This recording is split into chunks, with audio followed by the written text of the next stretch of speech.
اپنا سفر تیزی کے ساتھ آگے بڑھا سکیں گے اور اس کے ساتھ بڑی خوشگوار خبریں ہمایون صاحب اور بھی ہیں کہ سعودی عرب پاکستان میں 24 ارب ڈالر اور متحدہ عرب امارات 22 ارب ڈالر کی پاکستان کے 3 شعبوں میں سرمایہ کاری کرے گا، تو یعنی 46 ارب ڈالر پاکستان کو مزید بھی آ سکتے ہیں. تو یہ تو بڑی خوشی کی خبریں جو ہیں وہ آ رہی ہیں پاکستان میں. تو آپ کیا سمجھتے ہیں کہ جو مجموعی اثرات ہیں وہ ہم دیکھ رہے ہیں تو وہ کیا مرتب ہوں گے؟ سلوک صاحب، یہ ابھی جس طرح حافظ صاحب نے کہا، ایک تو بریدنگ سپیس مل گئی پاکستان کو، بہت جو 8-9 مہینے اور سال سے ایک شور ہوگا تھا کہ ڈیفالٹ، اور بہرحال ہمارے جو فائنینشیل ٹیم کی جو مینیجر نے کہا تھا کہ ایسے نہیں ہے، ہم کوشش کر رہے ہیں، اور ہم نے بڑے ٹف فیصلے کیے، اور واقعی انہوں نے کیے، اس بجٹ میں بھی کیے، اس سے پہلے بھی کیے، اور بڑے ان پاپولر فیصلے بھی تھے جو کہ گورنمنٹ کے پوائنٹ آف ویو سے اگر دیکھا جائے تو عوام اس کو بہت زیادہ خوش نہیں ہوتی، لیکن چونکہ ملک کی بقا جو تھی مین وہ فیکٹر تھا، تو اس لیے اب اس پورے سال کے اندر جو ہے اگر آپ چند چیزوں کو دیکھیں، جس طرح بھی ایک IMF کا اسٹینڈ بائی ایگریمنٹ ہے جس میں آج LOI ہم نے بھجوا دیا ورلڈ بینک کے پاس، اور 12 جولائی کو وہ ایگریمنٹ کے بعد 1.1 بلین آ جائے گا. اس سے ہوگا کیا کہ آپ کی انٹرنیشنل جو سپیس ہے فائنینشیل انسٹیٹیوشن کے ساتھ وہ بحال ہو گئی، دوست ممالک نے انویسٹمنٹ کرنا شروع کر دی، اور وہ جو ماحول تھا جو کریٹ کیا گیا تھا کہ ڈیفالٹ وہ ختم ہو گیا. FATF جو ہے اس کی گرے لسٹ سے آپ نکل آئے. چائنا پاکستان اکنامک کوریڈور کا فیز 2 بڑی تیزی سے اب جو ہے وہ رواں دواں ہے. اس کے علاوہ چشمہ نیوکلیر پلانٹ 5 کا یونٹ جو ہے کچھ دن پہلے لگایا گیا.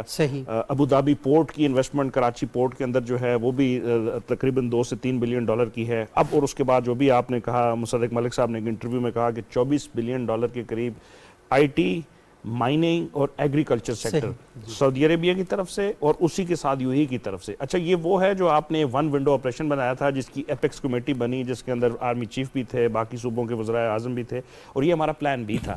تو اب پلان B اور پلان A اکٹھے ہو گئے ہیں.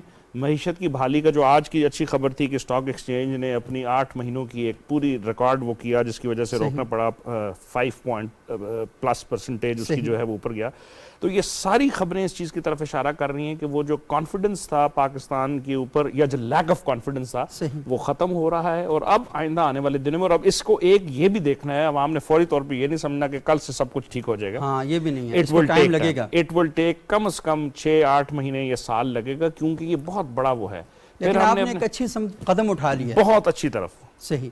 اچھا رشید صاحب، آج وزیر خزانہ اسحاق ڈار صاحب کیا، جس میں انہوں نے کہا کہ ایک اور بڑی اچھی خبر سنائی کہ ملک میں مہنگائی کی جو شرح ہے وہ 29.4% ہے، اور جبکہ مئی 2023 میں مہنگائی کی یہ شرح 38% تھی.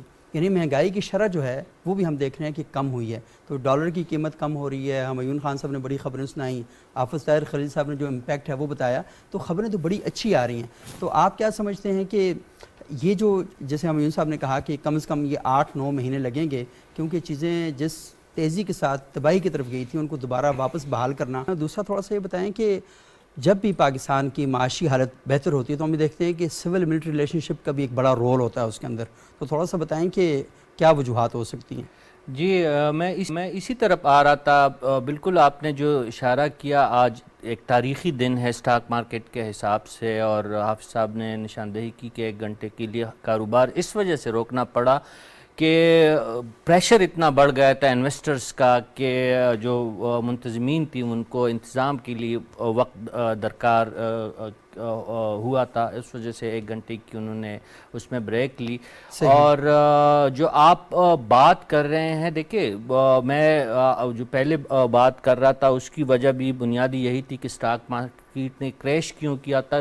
میں مثال دیتا ہوں کہ ایک بینک، ملک کو چھوڑے، ایک بینک کا سربراہ خود کہیں کہ میرا بینک ڈوبنے والا ہے، اگر وہ بینک ڈوبے گا بھی نہیں، ڈوب بھی نہیں رہا ہوگا تو وہ ڈوب جائے گا، لوگ سرمایہ نکال دیں گے. میں پریویس رجیم میں کی بات کر رہا ہوں، اس وقت کے سربراہ نے یہ بات کہی، لیکن پھر بھی الحمدللہ پاکستان نے سسٹینڈ کیا. اور آج ہم جو اچھی خبریں ہمایون صاحب سنا رہے ہیں، اس سے پہلے حافظ صاحب نے جس کا تذکرہ کیا، جو آپ فرما رہے ہیں، تو واقعی اس میں بڑا کردار ہے. اور وفاقی کابینہ کے آج کے اجلاس میں وزیر اعظم صاحب نے اس بات کا علی الاعلان یہ اس بات کی اعادہ کیا ہے کہ اسپیشلی مڈل ایسٹ کی کنٹریز یو اے ایز اور چائنا سے انویسٹمنٹ لانے میں سپہ سالار کا بنیادی کردار رہا ہے. اور چین کے حوالے سے ہم آپ کو شاید پھر اور ڈیٹیل میں بھی بتائیں گے کہ 28 جولائی کو جو ان کی سپریم باڈی ہے ان کی کانگریس کی، ان کی 14 میٹنگ میں پاکستان کے ساتھ اسٹریٹجک اور اکنامک کوآپریشن کو مزید انہانس کرنے کی ان کی منظوری دی گئی. یہ بھی پاکستان کے لیے بہت بڑی خبر ہے، کیونکہ جو پریویس رجیم تھا انہوں نے چائنا کے ساتھ تعلقات کو بھی کہیں کا نہیں چھوڑا تھا. لیکن اب ہم ہمارے لیے یہ خوشی کی بات ہے کہ تعلقات بہتر ہو رہے ہیں. ہم دیکھ رہے ہیں کہ ایران کے ساتھ تعلقات بہتر ہو رہے ہیں، رشیا کے ساتھ تعلقات بہتر ہو رہے ہیں، چائنا کے ساتھ بہتر ہو رہے ہیں. اچھا، اور آئی ایم ایف کے ساتھ بھی جو پوری ایک پھنسی ہوئی ایک ایسی کہانی تھی کہ کبھی کہا جاتا تھا ہو گیا، کبھی کہا جاتا تھا اب نہیں ہو رہا، لیکن الحمدللہ وہ بھی سارا ہم نے کر لیا. میں حافظ صاحب تھوڑا سا آپ سے یہ جاننا چاہوں گا، یہ پاکستانی عوام جاننا چاہتی ہے کہ جو آئی ایم ایف کے ساتھ آپ کی ڈیل ہوئی ہے اس کے نتیجے میں ہوگا پاکستان کو ملے گا کیا اور ہم کریں گے کیا؟ دیکھیں، یہ پرائم منسٹر نے بہت درست اس کا تجزیہ کیا ہے کہ یہ لمحہ فخریہ نہیں ہے، لمحہ فکریہ ہے قوم کے لیے. صحیح، بالکل. اور یہ ہمارے لیے ایک سبق بھی ہے کہ آئی ایم ایف کے ساتھ جو معاہدہ ہوا ہے اس کی قرض کی بنیاد پر کوئی قوم ترقی نہیں کر سکتی، کوئی ملک خوشحال نہیں ہو سکتا. اس کے لیے ہمیں دور رس اصلاحات کی ضرورت ہے، دور رس اقدامات کی ضرورت ہے، اور مزید مشکل فیصلے جو ہیں وہ انتظار کر رہے ہیں ہمارے استحکام کے لیے. اور اس کے لیے لیکن یہ اچھی بات ہے کہ ایک سمت کا تعین ہوا ہے اور ڈائریکشن جو ہے ہم اس کا تعین کر چکے ہیں کہ ہم معیشت کو جس سمت میں لے جا رہے ہیں. دیکھیں، پرائم منسٹر اس حوالے سے جو بات کر رہے ہیں وہ ایک بات کر رہے ہیں لانگ ٹرم پلاننگ کی، جس میں میثاق معیشت ہے. اور اس کے لیے یہ اچھی بات ہے کہ ابھی جو دبئی میں میٹنگز ہوئی ہیں پیپلز پارٹی اور پی ایم ایل این کی، اس میں بھی اس بات پر ایگریمنٹ ہوا ہے کہ میثاق معیشت کو جلد سے جلد جو ہے طے کر لیا جائے تاکہ چھوٹی پارٹیاں بھی اس میں شامل ہو سکیں. دوسرا جو بات چل رہی ہے وہ یہ ہے کہ ہمیں اپنے وسائل پر اعتماد کرنا ہوگا اور اس پر انحصار کرنا ہوگا تاکہ ہم قرض کی جو ہے یہ قرضے سے آہستہ آہستہ باہر آ سکیں. تیسرا یہ ہے کہ ہمیں اندرونی طور پر اپنی جو معیشت کو بہتر بنانے کے لیے دور رس اقدامات کرنا ہوں گے، جس میں محصولات ہیں، غیر ضروری ترقیاتی اخراجات کی کمی ہے، اور اس کے علاوہ یہ ہے کہ سرمایہ کاری کے مزید مواقع ہیں، اور پاکستان کی انڈسٹری کا فروغ ہے، پاکستانی مصنوعات کی یورپی ملکوں تک رسائی. یہ تمام اقدامات جو ہیں وہ ایک پیکج کی صورت میں، اور یہ تقاضا کر رہے ہیں کہ یہاں پر ایک پولیٹیکل جو ہے سٹیبلٹی ہونی چاہیے. اس کے بغیر معیشت جو ہے وہ آگے نہیں بڑھ سکتی. اور امید یہی ہے کہ اب جو ہم جا رہے ہیں، جس سمت میں جا رہے ہیں، اس کے نتیجے میں تمام پولیٹیکل پارٹیز بھی اس بات پر اتفاق کریں گی کہ معیشت کے حوالے سے 20-25 سال کا ایک ایگریمنٹ بہت ضروری ہے. صحیح. اچھا، یہ بہت ہی اہم بات کی آپ سب کہ معیشت کے حوالے سے جب تک آپ، کیونکہ استحکام جو ہے وہ سب سے اہم ترین بات ہے. اگر چاہ رہے ہیں پاکستان کے اندر استحکام ہو تو معاشی استحکام ہوگا، سیاسی استحکام ہوگا، اس کا نتیجہ معاشی استحکام ہوگا. کیونکہ جہاں امن کی فاختہ اڑتی ہے وہیں پر معیشت کی چڑیا جو ہے وہ اپنے پر پھیلاتی ہے اور وہاں پر چکتی ہے. میں آپ سے تھوڑا سا جاننا چاہوں گا ہمایون خان صاحب، یہ تھوڑا سا بتائیے گا، بہت مختصراً ذرا اس پر بات کریں گے کہ یہ جو آئی ایم ایف کا معاہدہ ہے، آپ سمجھتے ہیں پاکستان میں کیا بڑے اقدامات جو ہیں اس کے نتیجے میں ہونے جا رہے ہیں تاکہ تھوڑا سا پاکستان کے شہریوں کو پتہ چل سکے کہ یہ جو اتنا بڑا قرض ہم اٹھا رہے ہیں جو لمحہ فخریہ نہیں ہے، لمحہ فکریہ ہے، تو کرنے کیا جا رہے ہیں؟ کیا پاکستان کے اوپر سے جو معاشی بحران ہے یہ سارے ٹل جائیں گے اس کے نتیجے میں؟ نہیں سبوک صاحب، ایک تو جس طرح ابھی حافظ صاحب نے کہا، پرائم منسٹر نے اپنی ٹویٹ میں آج بھی ذکر کیا کہ یہ ہم نے جو سب سے اس کا بڑا امیڈیٹ امپیکٹ تھا کہ ہم نے جو رسک تھا ڈیفالٹ کا اس کو ہم نے ایورٹ کیا. دوسرا اس پہ یہ تھا کہ ہم نے اپنی جو میکرو اکنامک سٹیبلٹی تھی اس کو ہم نے پریزرو کیا. صحیح. اور تیسرا اس کا جو بڑا ہے کہ ہم نے بہت ساری گارنٹیز دی ہوئی ہیں لینڈرز کنٹریز کو، جس میں ہمارے دوست ممالک بھی ہیں، انٹرنیشنل فائنینشیل انسٹیٹیوشن بھی ہے، کہ ہم نے ریفارمز کرنی ہے.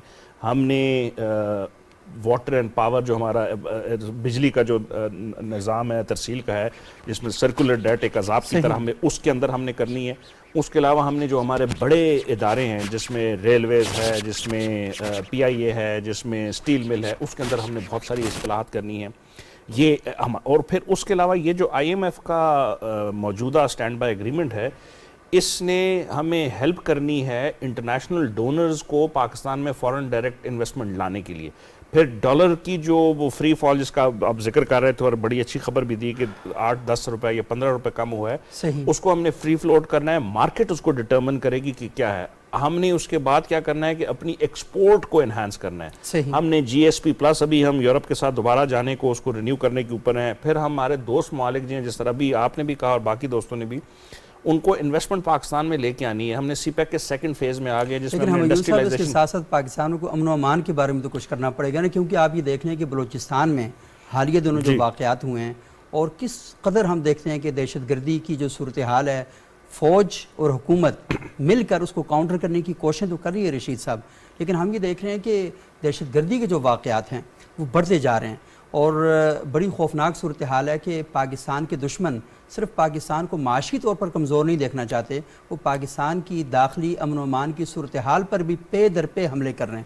تو مجھے بتائیں کہ اس صورتحال میں جب ایسی صورتحال پھر کیا کیا جا سکتا ہے امن و امان کے باب میں؟ صبوق صاحب، یہ غیر متوقع لہر نہیں ہے. جب پاکستان کی معیشت اور پاکستان کا سماج جو ہے ٹریک پہ جانے لگتا ہے تو اس ریاست کی دشمن قوتیں ہمارے خلاف متحرک ہو جاتی ہے. اور جو موجودہ لہر ہے، جو سرحدی پٹی خیبر پختونخوا یا بلوچستان کے کچھ علاقے جو ہے جہاں پہ بلوچ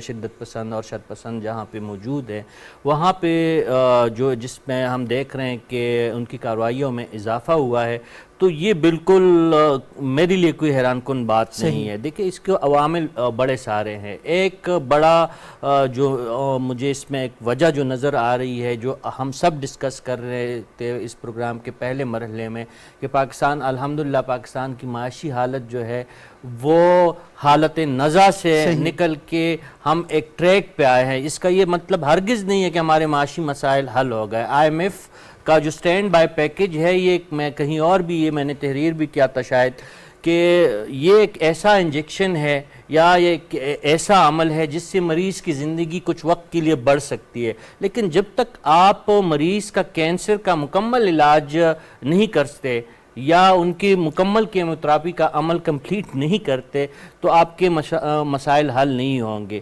لیکن دشمن نے ہماری ہر حرکت پہ نظر رکھی ہوئی ہے.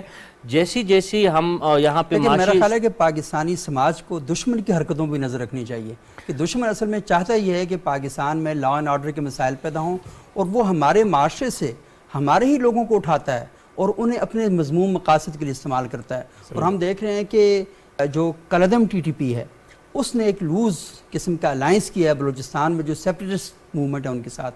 پھر داعش جو ہے وہ پاکستان کے اندر اس طرح کی کارروائیاں کرنے میں ملوث ہے. تو ہمیں دیکھنا ہوگا کہ ہمارے معاشرے کے اندر وہ کون سے طبقات ہیں جو پاکستان میں اللہ کا نام لے کر، رسول اللہ کا نام لے کر، صحابہ اور اہل بیت کا نام لے کر اس قسم کی کارروائیاں کرتے ہیں اور ہمارے معاشرے کو فرقہ واریت کے زہر پلا رہے ہیں اس معاشرے میں. اور ساتھ ساتھ ہم دیکھ رہے ہیں کہ دہشت گردی کی جو لہر ہے اس کے اندر بھی بڑے خوبصورت نام اور چولے پہن کر وہ آ جاتے ہیں. تو یہ بڑے دکھ اور افسوس کی بات ہے معاشرے کے اندر، یہ ان چیزوں کو ہم دیکھنا پڑے گا. اچھا، ہم تھوڑا سا بات کریں گے. ہمارے ساتھ موجود ہیں بڑے معروف اسکالر ہیں شیخ ریاست علی شاہ صاحب. اور شیخ ریاست شاہ صاحب، السلام علیکم شیخ صاحب. وعلیکم السلام ورحمۃ اللہ وبرکاتہ. کیسے مزاج ہیں شیخ صاحب آپ کے؟ شکر اللہ کا. صبوق صاحب آپ سنائیں؟ ٹھیک ٹھاک، اللہ کا شکر. اچھا شیخ صاحب، میں آپ سے تھوڑا سا جاننا چاہوں گا کہ پاکستان کے اندر بھی فرقہ واریت ہے، دہشت گردی ہے، لیکن اس کے ساتھ ساتھ سویڈن میں جو حالیہ واقعہ پیش آیا کہ ایک بدبخت نے اللہ کی کتاب کو دن دہاڑے آگ لگا دی، تو کیا کہنا چاہیں گے اس پر آپ؟ الحمدللہ رب العالمین والصلاة والسلام علی اشرف الانبیاء والمرسلین، اما بعد. یقیناً اہل اسلام کے دل چھلنی ہوئے ہیں اس واقعے سے، اور ہر طرف افراتفری اور ایک بے چینی کی لہر ہے مسلمانوں میں. اور صرف مسلمانوں میں ہی نہیں، وہ لوگ جو اہل اسلام کے ساتھ مخلص ہیں، اگرچہ وہ اسلام کو نہیں بھی مانتے، لیکن اہل اسلام کے ساتھ جو مخلص ہیں اور جو انسانیت کا درد رکھنے والے ہیں، وہ بھی اس کی مذمت کر رہے ہیں. اور اہل اسلام تو ظاہر ہے کہ قرآن مجید جو مسلمانوں کی مقدس کتاب ہے اور اللہ رب العالمین کی نازل کردہ وہ کتاب ہدایت، جسے اللہ تعالیٰ نے نہ صرف مسلمانوں کی، انسانوں کی رہنمائی اور ہدایت کے لیے نازل کیا، بلکہ یہی انسانوں کے لیے رحمت بھی ہے اور یہی انسانوں کے لیے راہ ہدایت بھی ہے اور یہی انسانوں کی کو رب سے ملانے کا ایک ذریعہ بھی ہے، اور یہی وہ اللہ رب العالمین کی رسی ہے جس کے بارے میں اللہ تعالیٰ نے فرمایا وَاعْتَصِمُوا بِحَبْلِ اللَّهِ جَمِيعًا، کہ تم سارے مل کر اللہ کی رسی کو مضبوطی سے تھامو. آج ایک طرف تو غیر مسلم ہیں جو اس قرآن کو مانتے ہی نہیں ہے اور قرآن مجید سے دور ہیں اور اس کے احکامات کو ہی نہیں جانتے، اور دوسری طرف مسلمانوں کا اپنا رویہ اور کردار بھی ہے. ہم دوسروں سے گلہ تو ضرور کرتے ہیں اور ظاہر ہے کہ اس کی مذمت کرنا تو ہر مسلمان کے ایمان کا حصہ بھی ہے، اور اگر کسی انسان کے ایمان کو ابھی تک کوئی فرق نہیں پڑا کہ اس کے سامنے یہ توہین آمیز واقعہ آیا اور وہ تس سے مس نہیں ہوا اور اس نے بالکل محسوس ہی نہیں کیا کہ ہمارے ساتھ کوئی زیادتی ہوئی ہے یا ہمارے قرآن کی توہین کی گئی، اور اس کی زبان یا جہاں تک وہ مذمت کر سکتا ہے وہ مذمت نہیں کر رہا ہے، یا کم از کم دل میں اس کو برا نہیں جان رہا، تو یہ تو ایمان سے خالی ہونے کی علامت ہے. رسول اللہ صلی اللہ علیہ وسلم نے فرمایا من رأى منکم منکرا فلیغیرہ بیدہ، کہ جو شخص بھی تم میں سے کوئی برائی دیکھتا ہے وہ اسے اپنے ہاتھ سے ختم کرنے کی طاقت رکھتا ہے. اتنا اللہ تعالیٰ نے اس کو اختیار دے رکھا ہے تو وہ اپنے ہاتھ سے ختم کرے. فَإِن لَّمْ يَسْتَطِعْ فَبِلِسَانِهِ، اگر وہ اپنے ہاتھ سے اس برائی کو ختم نہیں کر سکتا تو اپنی زبان سے کم از کم اس کو روکنے کی کوشش کرے. وَإِن لَّمْ يَسْتَطِعْ فَبِقَلْبِهِ، اور اگر اپنی زبان سے بھی روکنے کی طاقت نہیں رکھتا تو کم از کم دل میں اس کو برا جانے. فرمایا وَذَلِكَ ضَعْفُ الْإِيمَانِ کہ یہ کمزور ترین ایمان ہے. تو شیخ صاحب یہ بڑی اہم بات آپ کر رہے ہیں کہ کم از کم رسول اللہ صلی اللہ علیہ وسلم نے جو ارشاد فرمایا کہ آپ کمزور ترین درجہ ہے کہ اپنے دل میں برا جانے، اور اگر آپ کا طاقت ہے اور آپ کو اتھارٹی ریاستیں دی ہوئی ہے تو پھر آپ کا فرض بنتا ہے کہ آپ اسے ہاتھ سے روکیں یا آپ دعوت و تبلیغ کے ذریعے لوگوں تک اس مثبت پیغام کو پہنچانے کی کوشش کریں. مجھے تھوڑا سا یہ بتائیے گا کہ اس وقت عالم اسلام میں احتجاج کی صورتحال ہے اور لازمی ہر مسلمان کا دل جو ہے وہ اس وقت زخمی ہے اور اس وقت پارا پارا ہے، تو مجھے بتائیے گا کہ مسلمانوں کو اس وقت احتجاج کس طریقے سے کرنا چاہیے کہ وہ بجائے اس کے کہ اپنے ملکوں میں توڑ پھوڑ کریں یا کوئی ایسے واقعات کریں جس کے نتیجے میں معاشرے میں مزید اشتعال پھیلے، اپنے ملکوں کو تباہ کریں، اپنی املاک کو نقصان پہنچائیں، انہیں احتجاج کا سب سے بہترین راستہ کیا اختیار کرنا چاہیے؟ افسوس کی بات تو یہ ہے کہ ہم ایک طرف ہمارے مذہب کی توہین ہوتی ہے، ہمارے قرآن کی توہین ہوتی ہے، نبی کریم صلی اللہ علیہ وسلم کے بارے میں نازیبہ باتیں ہوتی ہیں، اور دوسری طرف ہم اٹھتے ہیں اور اپنا ہی نقصان کرتے ہیں، اپنے ہی لوگوں کو تکلیف دیتے ہیں، اپنے ہی راستے بند کرتے ہیں، اپنے ہی مریضوں کو اسپتال تک پہنچنے سے رکاوٹ ہم ڈال دیتے ہیں. تو اس طرح کا احتجاج یا اس طرح کا رویہ یہ کافی نہیں ہے، اور نہ ہی اس سے عالمی دنیا کو کوئی فرق پڑتا ہے. اگر وہ لوگ اس چیز سے باز آنے والے ہوتے تو پھر تو وہ اس بات کئی بار ایسے واقعات ہو چکے ہیں اور ہم دیکھ رہے ہیں کہ وہ بالکل باز نہیں آتے. اور بہت شکریہ شیخ ریاست علی شاہ صاحب، بڑی اہم نکتے کی طرف آپ نے اشارہ کیا. احتجاج کرنے کا بھی ایک مہذب انداز ہے، لیکن ہمارے جو سربراہان مملکت ہیں، اور آپ دیکھ رہے ہیں کہ ترکی کے صدر نے، ایران نے، سعودی عرب نے اسلامی سربراہی کانفرنس کا اجلاس بلایا گیا خصوصی طور پر، اور پھر ہنگامی اجلاس نیکسٹ ویک میں طلب کیا گیا ہے، اور ہم یہ دیکھ رہے ہیں کہ پوری دنیا سراپا احتجاج ہے. لیکن ہم لوگوں کو بھی یہ دیکھنا ہے کہ قرآن اللہ تعالیٰ نے عمل کرنے کے لیے بھیجا ہے، اور ہمیں وہ بتاتا ہے کہ آپ نے شائستہ طریقے سے مہذب انداز سے احتجاج کیسے کرنا ہے. اور وہ لوگ جو اپنے آپ کو دنیا کی تہذیب کا بڑا پرامن سمجھتے ہیں اور دنیا کی اپنے آپ کو تہذیب یافتہ کہتے ہیں، ان کا جو انداز ہے، جو ہم جیسے ممالک پر یہ اعتراض کرتے رہتے ہیں کہ یہاں پر مذہبی آزادیاں نہیں ہیں، ان کے ملکوں کے اندر مذہب کی آزادی جو ہے اس کے ساتھ کس قسم کا کھلواڑ رچایا جا رہا ہے. تو یہ بھی ان کے لیے ایک سوال ہے. میں آپ سب تھوڑا سا مختصراً آپ سے جاننا چاہوں گا، اس پر آپ اپنا موقف دیں کیونکہ وقت بھی بہت کم ہے. یہ سید صاحب بات یہ ہے کہ یہ کوئی پہلا واقعہ نہیں ہے سویڈن میں. اس سے پہلے جنوری میں ہوا، اور جنوری میں بھی اسی طرح کا ایک اشتعال انگیز واقعہ ہوا تھا. اس کے بعد مارچ میں جب یونائٹڈ نیشن کی جنرل اسمبلی کا سیشن ہوا تو ہمارے فارن منسٹر بلاول بھٹو زرداری نے ایڈریس کیا تھا اسلامی فوبیا کے حوالے سے. اور بڑا یہ ایڈریس جو ہے متاثر کن تھا کہ اس میں انہوں نے ضرورت اس بات کو اجاگر کیا کہ مغرب اور اسلام کے درمیان ایک بڑے ڈائیلاگ کی ضرورت ہے اس معاملے میں، تاکہ اسلام و فوبیا کے خلاف جو ایک نفرت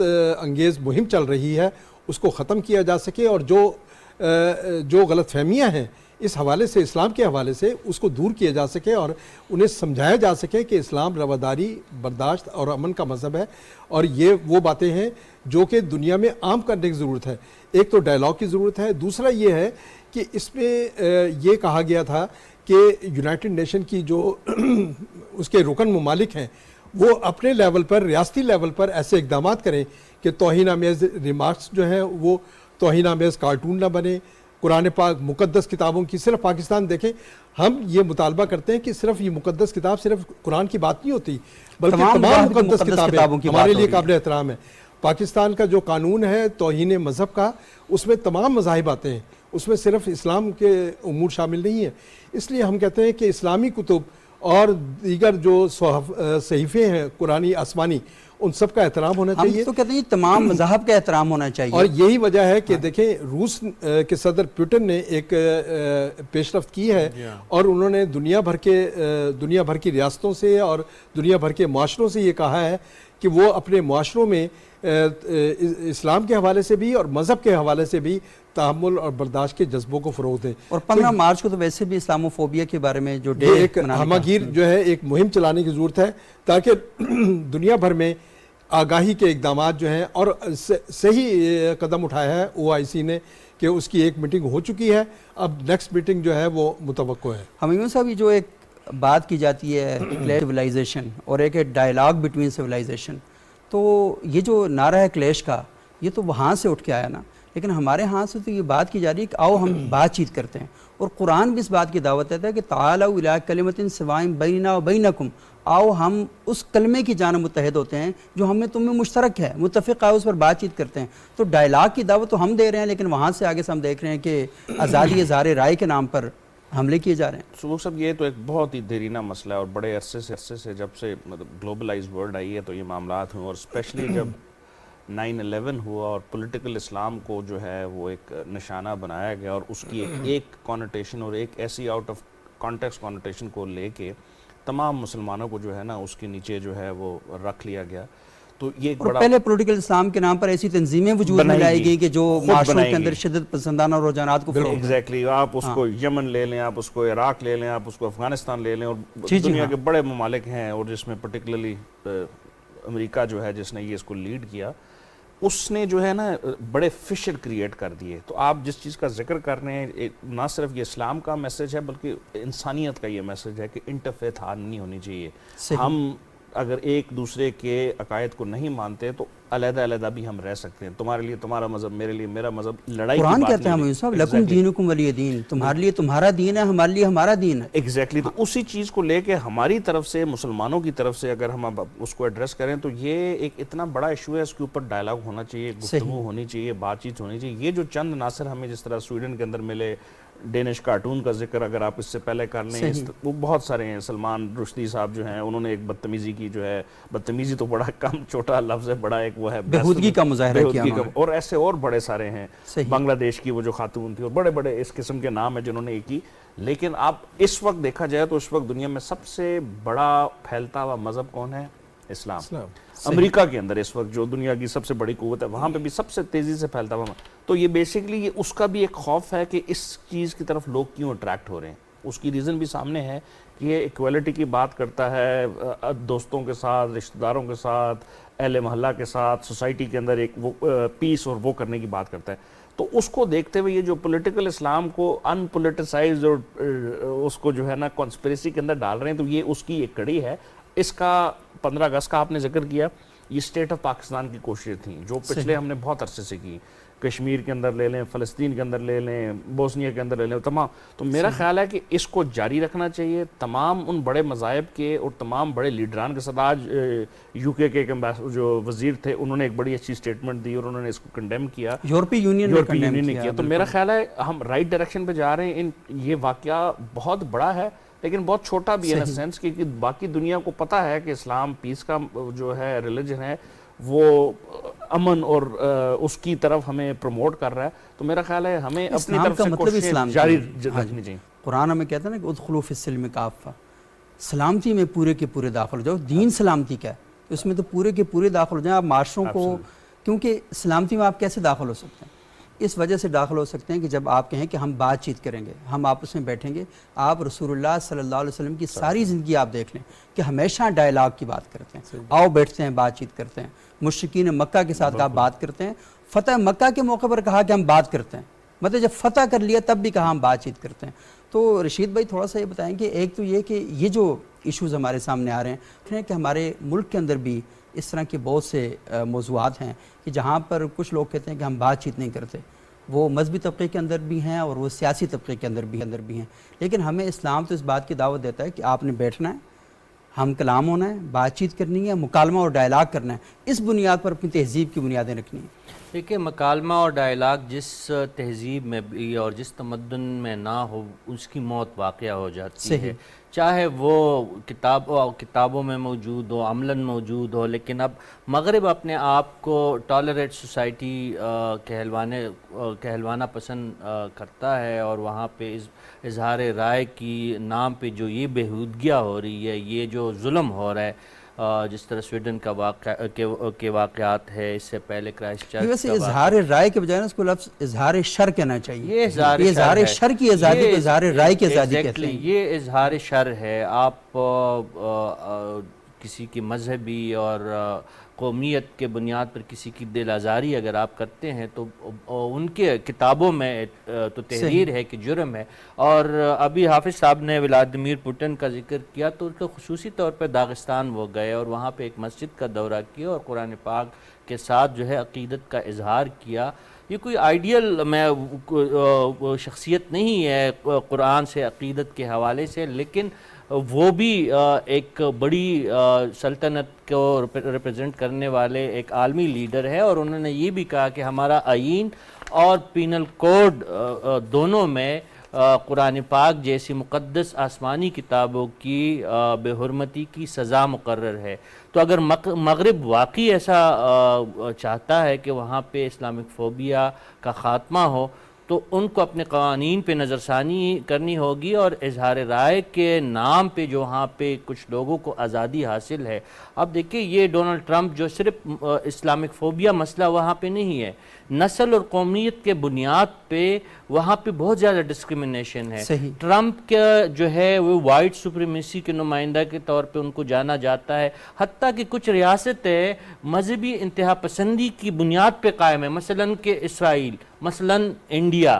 وہاں کی پوری حکومتیں جو ہے وہ نسلی امتیاز اور نسل پرستی اور نسل بنیاد پہ نفرت کی شناخت ہے ان کے ماتھے پر لکھا ہوا ہے، وہ ریاستیں قائم ہے. تو دنیا کو یہ دوغلا پن ختم کرنا ہوگا، اور مسلمانوں کو اگر اس کا جواب دینا ہے تو وہ دلیل، مکالمے اور تحمل اور برداشت ہی سے. اپنے ملک کی توڑ پھوڑ، اپنے ملکوں کے سڑکوں کو بند کرنا وہ اس کا علاج نہیں ہے. صحیح. اچھا یہ رشید بھائی آپ نے بڑی اہم بات کی. دیکھیں کہ ہم یہ دیکھتے ہیں نا کہ ایک ہے عقیدت اور ایک ہے احترام. عقیدت تو میری قائم ہو جاتی ہے، میں مسلمان ہوں، قرآن کے ساتھ، رسول اللہ کے ساتھ، ازواج مطہرات کے ساتھ اور تمام جو مبلغین اسلام ہیں تو ان کے ساتھ میری عقیدت کا رشتہ قائم ہے. لیکن ایک شخص جو مسلمان نہیں ہے، ہم میں بھی دنیا کے اندر کئی نظریات ہیں، ان کے ساتھ شدید قسم کے اختلافات ہیں، لیکن ہم ان اختلافات کا اظہار شائستگی کے ساتھ کرتے ہیں، تہذیب اور رواداری کے ساتھ کرتے ہیں. اس اختلاف کا اظہار بھی قرآن کے سانچے میں اور قرآن کے اسلوب کے ساتھ کرتے ہیں. قرآن نے کہا ہے نا کہ وجادلہم باللتی ہی احسن، کہ جب تم نے مکالمہ کرنا ہے، ڈائلاگ کرنا ہے، تو آپ کو اس بات کی قطعاً اجازت نہیں دی جا سکتی کہ آپ وہاں پر سخت روئی سے کام لیں.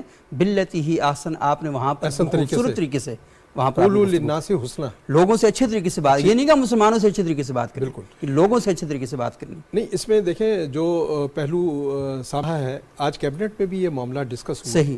اور اس میں بھی دیکھیں پرائم منسٹر نے جو اقدامات تجویز کیے ہیں، ایک تو یہ ہے کہ سویڈن کی گورنمنٹ کو سے رابطہ کیا گیا ہے اور ان سے کہا گیا ہے کہ ملزموں کو فوری طور پر کیفر کردار تک پہنچایا جائے، سخت سزائیں دی جائیں تاکہ یہ لوگوں کے لیے عبرت بھی بن سکے، ان لوگوں کے لیے جو یہ کام مستقل انداز سے کرتے آ رہے ہیں. دوسرا یہ ہے کہ پاکستان اپنے جو ڈپلومیٹک چینل ہے اس کو استعمال کر رہا ہے اور تمام دوست ممالک سے رابطہ کر رہا ہے تاکہ ایک مشترکہ متفقہ لائحہ عمل اپنایا جائے جو OIC کی بھی خواہش ہے. جو OIC کے اجلاس میں پاکستان کے نمائندے نے خصوصی بات تو تیسرا یہ ہے کہ چیئرمین سینٹ جو ہیں ان کی طرف سے بھی یہ بات آئی ہے کہ وہ تمام دنیا کی پارلیمان جو ہیں ان کے سربراہوں کو لیٹر لکھ رہے ہیں کہ وہ اس بارے میں پارلیمان جو ہے پارلیمنٹ کے جو فورمز ہیں وہ بھی ایکٹیویٹ ہونے چاہیے. تو اس طرح سے ہم دنیا میں ایک دنیا کو ہم آواز ہم آہنگ کر کے مشترکہ لائحہ عمل بنانے میں کامیاب ہو سکیں گے. صحیح. بہت بہت شکریہ حافظ طاہر خلیل صاحب، ہمایون خان صاحب، رشید صافی صاحب. ناظرین، آج ہم نے گفتگو کی پاکستان کی معیشت کے حوالے سے بھی، اور اس کے ساتھ ساتھ جو سویڈن کے واقعات پیش آئے اور بلوچستان کے اندر جو دہشت گردی کی ایک نئی لہر ہے، اور ہم نے اس کے اندر دیکھا کہ کس طریقے سے پاکستان کی قوم اور پاکستان کی جو سوسائٹی ہے وہ ساری مل کر کھڑی ہوئی ہے. جاتے ہوئے آخر میں ایک چھوٹا سا پیغام میں آپ کو دینا چاہوں گا. آج جب میں اسٹوڈیو کی طرف آ رہا تھا تو میں نے دیکھا راستے میں ایک سگنل پر ایمبولینس جا رہی تھی، اور اس ایمبولینس کو کوئی راستہ نہیں دے رہا تھا. اور یہ واقعات ہم صرف ایک جگہ نہیں، کئی بار اس طرح کے واقعات ہم دیکھ رہے ہیں. میرا آپ کے لیے پیغام یہ ہے کہ قرآن ہمیں یہ بات کرتا ہے. آپ کو اس بات کا دکھ ہے، اس بات کی تکلیف ہے کہ سویڈن میں قرآن کو جلایا گیا، لیکن قرآن کے حکم کو شاید ہم بھی کہیں نہ کہیں اللہ معاف کرے پامال کر رہے ہوتے ہیں. اللہ تعالیٰ کہتے ہیں کہ جس نے ایک جان کو بچایا اس نے ساری انسانیت کو بچایا. یہ جو ایمبولینس ہے اس میں زخمی پڑے ہوتے ہیں، تو آپ کو انہیں راستہ دینا چاہیے، اور اس لیے بھی دینا چاہیے یہ نہ ہو کہ اسی ایمبولینس میں آپ کا کوئی عزیز، آپ کا کوئی رشتہ دار، آپ کا کوئی وطن کا شہری اس کے اندر ہو. بہت شکریہ. اگلے پروگرام میں دوبارہ ملاقات ہوگی.